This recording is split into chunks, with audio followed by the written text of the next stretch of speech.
À l'exemple 5.2.2, on continue notre travail sur l'addition de vecteurs géométriques. Cette fois-ci, on a des normes et des directions qui nous sont données. Donc, on va être en mesure vraiment de faire un calcul pour établir la norme du vecteur résultant et sa direction par rapport à un autre vecteur. Donc, ce qui nous est donné dans le problème, l'illustration qui est donnée, dans le fond, nos vecteurs U et V sont déjà bout à bout, sont déjà mis de manière à ce que la somme de nos vecteurs puisse être faite avec la méthode du triangle. Donc ici, avant même d'aborder les différentes mesures qui me sont données, je peux tout de suite établir que la représentation du vecteur U plus V va être la chose suivante. Je répète avec la méthode du triangle, il faut que l'origine du second vecteur coïncide avec l'extrémité du premier, ce qui est bel et bien le cas ici. Et dans ce cas, la somme du vecteur U et V va être l'origine du premier vecteur et l'extrémité du dernier. La question qui nous est posée est la suivante. Sachant que la longueur de U, la norme de U et V est de 4 et 5 respectivement, que leurs directions sont de 26 et 160 degrés, quelle va être la longueur, la norme de U plus V, du vecteur U plus V, et quel va être l'angle θ entre U plus V et U? On aurait pu demander un angle par rapport aux zéros trigonométriques. Ici, on cherche l'angle θ représenté sur mon schéma. Pour y arriver, on va tout simplement utiliser nos notions de trigonométrie vues dans le chapitre précédent.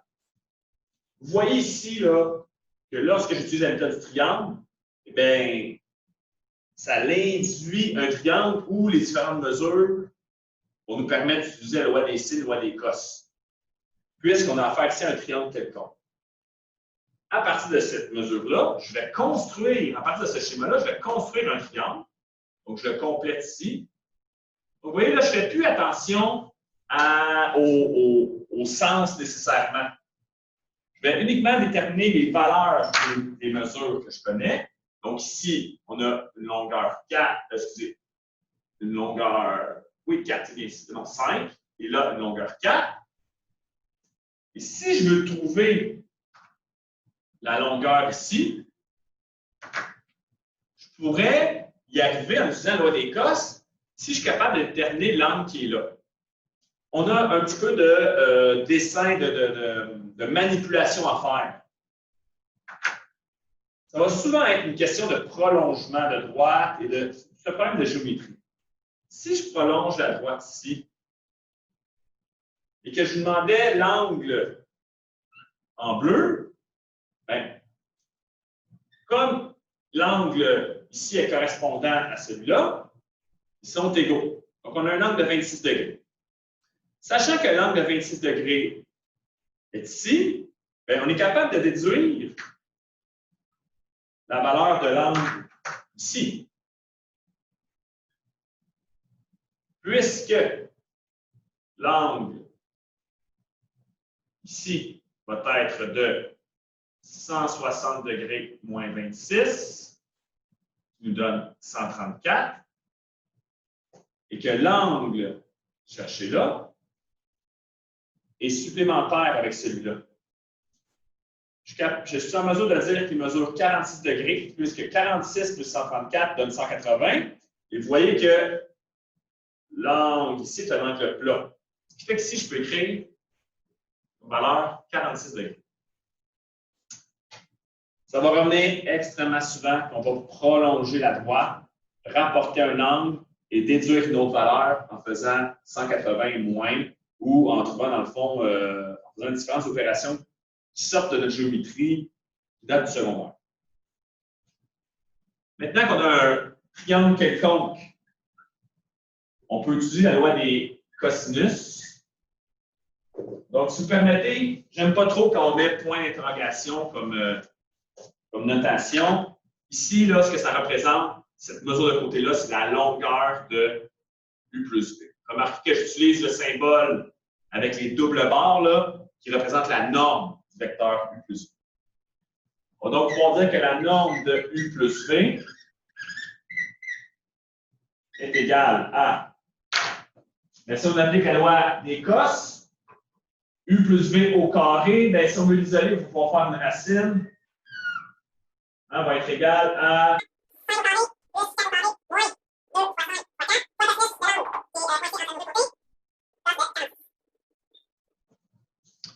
donc, je répète ici, c'est la loi des cos. Là. Je te l'ai un petit peu plus vite, je l'ai remplacé. Donc, c'est A carré plus B carré moins 2 fois AB fois cosinus de l'angle C. On isole avec notre racine, ce qui, lorsqu'on sort de notre calculatrice, nous donne un nombre d'environ 3,64. Je répète que ce nombre-là, le 3,64, on l'a arrondi à décimale. Si on a besoin de ce nombre-là plus tard, on doit le mettre dans la déboire de la calculatrice. Donc, 3,64, c'est dans le fond la mesure qui était cherchée ici. Donc, notre premier élément de réponse est trouvé. La question suivante, c'est de trouver la valeur de l'angle θ. Donc, l'angle θ, pour le connaître, ici, on va pouvoir le faire avec la loi des sinus. Donc, encore une fois, on réinvestit ce qu'on a vu en trigo. Et on peut donc dire que sinus de 46 degrés sur, vous voyez, on va utiliser 3,64. 3,64, c'est une approximation. Là. Donc, on va utiliser la mémoire de la calculatrice pour avoir toutes les décimales. C'est égal.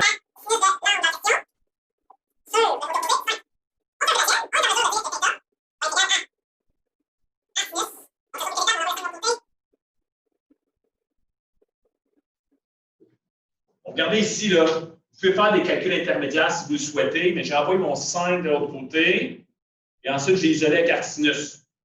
J'ai isolé mon angle θ avec arcsinus. Pourquoi ne pas pitonner sur la calculatrice arcsinus de tout ça? Si vous voulez avoir des résultats intermédiaires, il n'y a pas de problème, je vous laisse faire. Mais sachez ici qu'on peut rentrer cette expression-là en prenant cette valeur-là comme étant exacte pour voir la calculatrice et vous devriez obtenir un angle de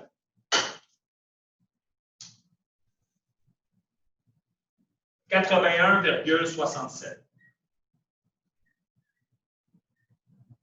Donc, dans la question, on nous demande de trouver l'angle entre le vecteur U et le vecteur U plus V, c'est-à-dire l'angle θ, 81,67. Nous continuons le travail sur la somme des vecteurs géométriques avec l'exemple 5.2.3. Dans cet exemple, c'est encore une situation où on va devoir faire la somme de vecteurs. Cette fois-ci, le schéma n'est pas déjà fourni. C'est une mise en situation où on va devoir nous-mêmes retrouver les vecteurs qui nous permettent de résoudre le problème. D'abord, très important, j'ai des petites corrections à apporter. Donc, première chose, l'orientation ici n'est pas de nord-est, donc petite erreur, plutôt direction nord-ouest. Donc, à corriger. Et une autre petite coquille ici, ce n'est pas de 20 degrés, il manque un petit 2. Ça va être plutôt de 220 degrés. Donc, on garde ça en tête, là, petite modification à apporter dans l'énoncé. En A, on nous demande de représenter graphiquement la vitesse de l'avion et la vitesse du vent à l'aide de deux vecteurs. Donc, ici, il faut bien comprendre qu'à chaque fois qu'on va devoir représenter des vitesses, des forces, étant donné que ces vitesses et ces forces-là vont avoir une intensité, une norme, une direction et un sens, on va pouvoir prendre les vecteurs comme support afin de schématiser la situation. Donc, la façon dont on représente la situation, d'abord, remarquez ici que j'ai mis les points cardinaux est, ouest, nord, sud. Et mon petit point bleu ici va représenter mon avion. Donc, mon avion, lui, va à une certaine vitesse, 210 km/h, avec une orientation de 120 degrés. Donc, 120 degrés, il faut bien comprendre que c'est par rapport à notre zéro. Au sens trigonométrique, le zéro est ici. Et on fait un angle de 120 degrés. Donc, c'est 30 degrés de plus que 90, qui est représenté par le nord. Donc, 120, ce serait à peu près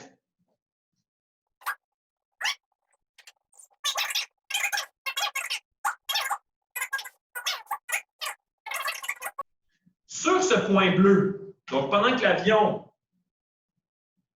vole dans la trajectoire en direction du vecteur U, bien, il y a un vent.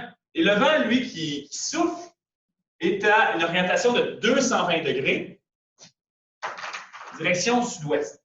Donc, 220 degrés. Bon, si on continue notre logique, ici, on a 180 degrés, on a 270. Avec 220, c'est 40 degrés de plus ici. Avec, quelque part, comme si on a une orientation, c'était quelque chose comme ça.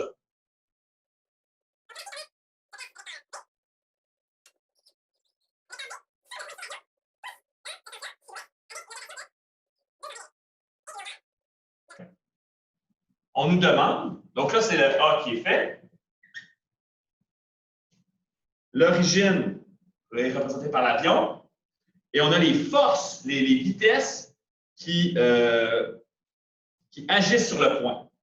Donc, au final, on veut savoir quelle va être la trajectoire de l'avion, son orientation et son sens, compte tenu de son vol, mais également du vent qui souffle dessus. Donc, ce qu'on cherche, c'est la résultante U plus V et ses différentes composantes là, au sens géométrique. Donc, je vais privilégier ici la méthode du triangle puisque vous savez où on s'en va. Si on veut déterminer les longueurs des angles, ça va être avec la loi des sines, la loi des cos dans un triangle quelconque qu'on va y arriver. Donc, ça va être beaucoup plus pratique d'utiliser la méthode du triangle pour faire l'addition que la méthode du parallélogramme. Donc, ce que je m'en vais faire ici, pour utiliser la méthode du triangle, on ne peut pas partir d'une origine commune. Je vais déplacer mon vecteur V afin que le début de V coïncide avec la fin de U et on va être ensuite en mesure de tracer U plus V. La chose à ne pas faire, le piège, le classique que je vois souvent, c'est de voir deux vecteurs alignés comme ça et de dire que la résultante, ben, la résultante est facile. Je vais relier ici, j'ai mon triangle. Réalisez qu'on ne peut pas utiliser un triangle de cette manière puisque on a deux vecteurs avec la même origine et on a les extrémités qu'on relie. Ça ne fonctionne pas comme ça. OK? Donc, un piège à éviter ici. On va maintenant faire la somme des deux vecteurs U et V à l'aide de la méthode du triangle. Donc, ce qu'on doit faire, c'est déplacer le vecteur V et de l'amener sans changer son angle, sans changer sa direction, son sens, sa longueur, de le déplacer de manière à appliquer la méthode du triangle. Le vecteur U plus V sera donc le vecteur suivant.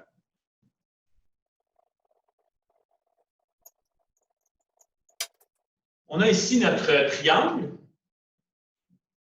Et pour déterminer la norme du vecteur U plus V, on va devoir utiliser les longueurs qui nous sont fournies ainsi que des angles internes pour appliquer la loi des sines et la loi des cos. En ayant prolongé la droite ici, on se rend compte avec nos propriétés sur les angles là, que l'angle que je suis en train de mettre ici en vert est le même que celui-là. Donc, les deux angles ici sont les mêmes puisque on a notre vecteur V qui est représenté en rouge, le vecteur U qui est représenté en bleu, et la même chose ici, les mêmes angles sont conservés. Donc, les deux angles en vert sont pareils.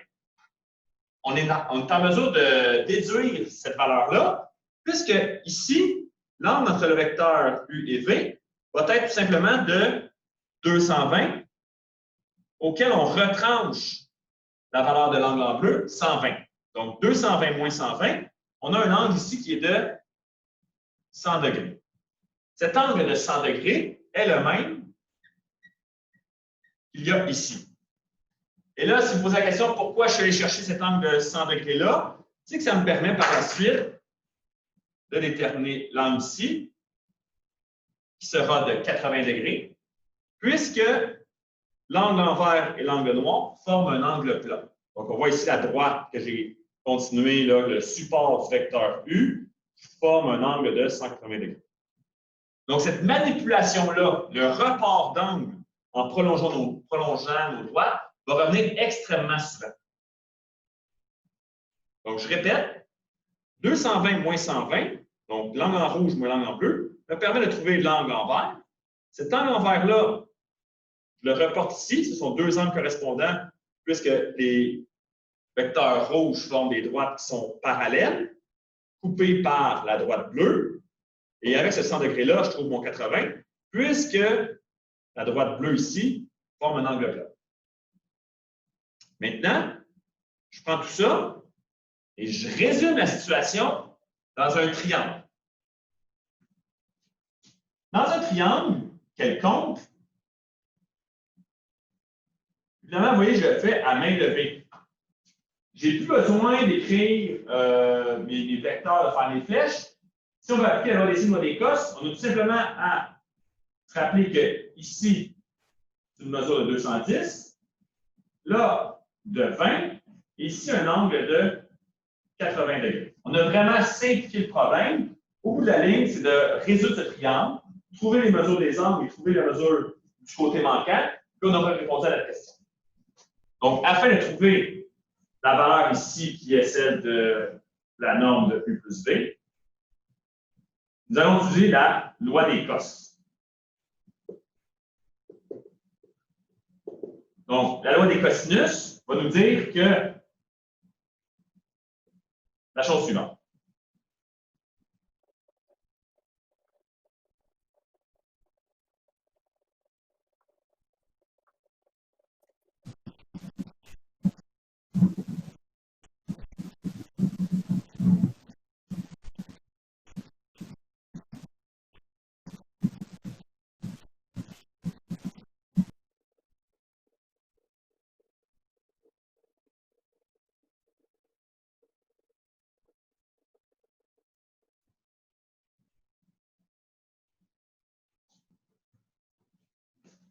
Donc, j'applique ici la loi des cos. On reconnaît notre, je pourrais remplacer par ABC si vous voulez. A carré est égal à B carré plus C carré moins 2 fois BC fois cos de l'angle A.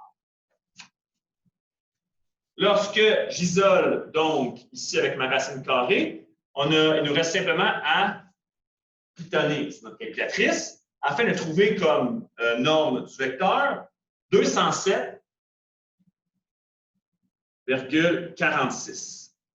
Donc, 207,46, c'est la longueur qui vient ici. Donc, on se rend compte que le vent, il souffle juste à 20 km/h par rapport à 210.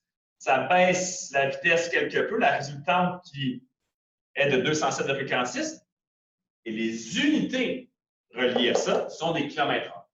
Donc, l'avion, réellement, lui, va se déplacer à 207,46 km/h dû au vent qui le ralentit quelque peu. Le problème n'est pas tout à fait terminé, puisqu'on nous demande de donner l'orientation du vecteur U plus V. Donc, l'orientation, ça serait l'angle donné par ce que je suis en train de faire en noir ici. Donc, si vous voyez ce qui se passe au sens trigonométrique, on a déjà un 120 degrés et il faut lui additionner cette valeur-là qui est représentée par l'angle ici. Donc, on va calculer la valeur de cet angle à l'aide que je vais appeler, disons, θ. Donc, on va le calculer à l'aide de la loi des sines. Et par la suite, on lui ajoute 120 pour donner comme réponse sa direction par rapport au 0 degré trigonométrique. Donc, la loi des sinus nous dit que sinus de 80 dans ce triangle par rapport au côté opposé qui est de... Et là, 207,46, vous savez que c'est une approximation de décimale. Je dois utiliser la valeur exacte, donc ce qui a été mis en mémoire dans la calculatrice. Et ce rapport-là va être égal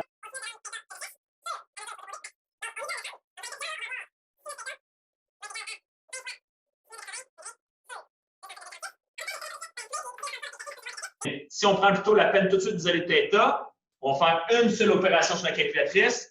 Ça va être arc sinus, bien, sin moins 1 sur la calculatrice de tout ce qui était ici, c'est-à-dire 20 fois sinus de 80 sur, on rappelle la valeur dans la calculatrice pour avoir le nombre exact, 207,46.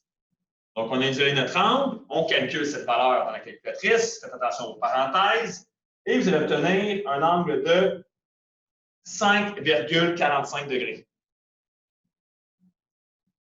5,45 degrés. Cette valeur-là, le 5,45, c'est l'angle qui est ici, qui est là. Si on veut avoir l'orientation au sens trigonométrique, il faut additionner notre 120 degrés. Donc, au final, 120 plus 5,45, 125,45, va faire en sorte que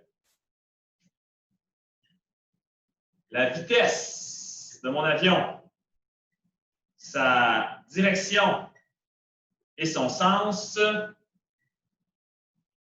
vont donner